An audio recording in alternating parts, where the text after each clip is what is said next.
tapitra omaly fa 5 volana febroary tamin'ny 12 alina ny fotoam-piasan'ny anteny miram-pirenena. Amin'izao fotoana izao dia saika mivonina avokoa amin'ny fiatrehana ny fifidianana solombavam-bahoaka izay voafaritra ho tanterahana amin'ny 17 volana May ireo solombavam-bahoaka teo aloha.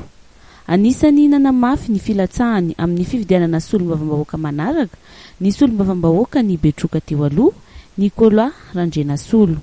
Araka ny lalàna moa zany dia tapitra hita maro tokoa ny izy satria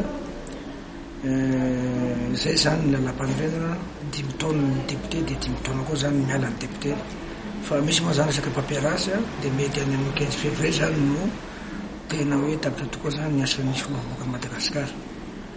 Fa tiako sindrina eto zany ny fanaovana politika io raha ohatra ka vonona amban'ny Madagasikara anao sy indrisany toerana izay misy anao dia mivonona amin'izany foana zany.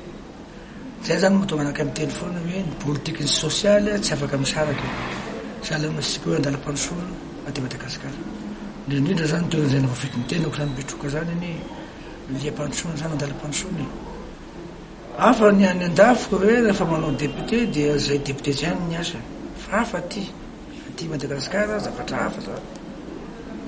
Ka ny azy zany na mitapitra zao mandako zao zany omaly dia ny sosialim-bahoaka dia tsy misanona io raha sy tapitra ny ampelantanako na hoe tapitra ny fananako na hoe tapitra koa n'olom-palamea.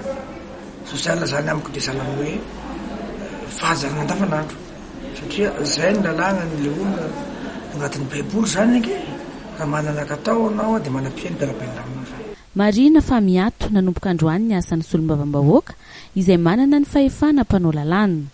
Saingy mijanona maneho ny asa andavanandro mandra-pahatonga ny député vaovao voafidy ny filohan'ny anteny miram-pirenena Rakotomamonjy Jean Max sy ireo questeur roa eo anivon'ity androm-panjakana ity.